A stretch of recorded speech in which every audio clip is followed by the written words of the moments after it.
ईसाई भी है ना, सिख है, बौद्ध है, जैन है, पारसी है और हम आदिवासी हैं। तो सोचिए हिंदू राष्ट्र कैसे बनेगा? क्या किसी एक कौम का कोई राष्ट्र बन सकता है? नेपाल बना है हिंदू राष्ट्र क्योंकि वहाँ हिंदू आबादी बहुत ज़्यादा है।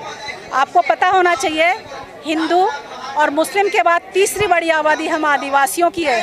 तो ये आदिवासी राष्ट्र था, है और आदिवासी राष्ट्र रहेगा। मैं इसलिए कह रही हूँ क्योंकि हम आदिवासियों को मुसलमानों में बांट रखा है, ईसाइयों में बांट रखा है, हिंदुओं में बांट रखा है और आदिवासियों की आबादी अलग है।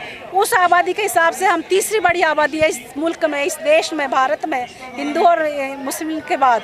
तो सोचिए जब ईसाई धर्म के आदिवासी या मुस्लिम धर्म के आदिवासी या हिंदू धर्म के आदिवासी एकजुट हो जाएंगे तो पहली आबादी होगी आदिवासियों की। इसीलिए मोदी जी और आरएसएस डरे हुए हैं। वो बार बार में क्यों कहते हैं हिंदू राष्ट्र, हिंदू राष्ट्र? क्या उनको नहीं पता संविधान में हिंदू, मुस्लिम, सिख, ईसाई, जैन, बौद्ध 6 धर्मों को कॉलम कोड मिला हुआ है और इनकी सबकी जनगणना हो रही है। आप लोगों ने अब बचपन से लेकर अब तक देखा, आपके माता पिता, दादा दादी सबसे पूछिए कि इस देश में कितने धर्म रहते हैं। और हम कोई गणतंत्र दिवस की परेड नहीं है।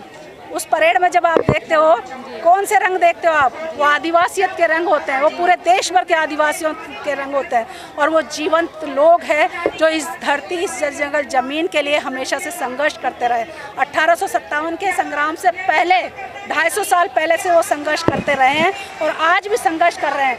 आपने बेलाडीला कांड देखा है, आपने डुमारी पहाड़ कांड देखा है, अभी स्टैचू ऑफ लिबर्टी का जो मैंने उदाहरण दिया है, कितने आदिवासियों को विस्थापित किया गया। जितने भी प्रोजेक्ट बनते हैं, जितनी भी सेंचुरियाँ बनती है, जितने भी बड़े बड़े औद्योगिक कल कारखाने आदिवासी क्षेत्रों में ही बनते हैं और आदिवासियों की तबाही पे ही बनाए जाते हैं। क्यों?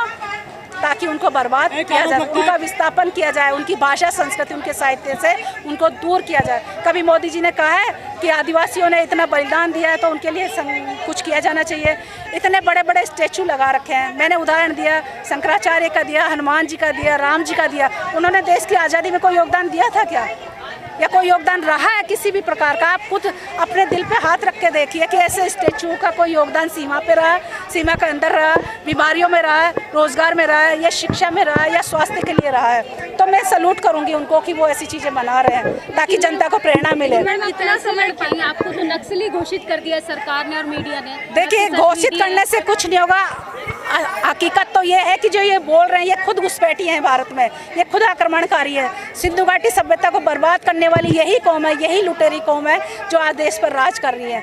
आप लोगों ने सावरकर के माफ़ी पत्र, आपने बहुत सारे लेटर, आप मीडिया कर्मी हैं, आप लोगों ने लेटर देखे होंगे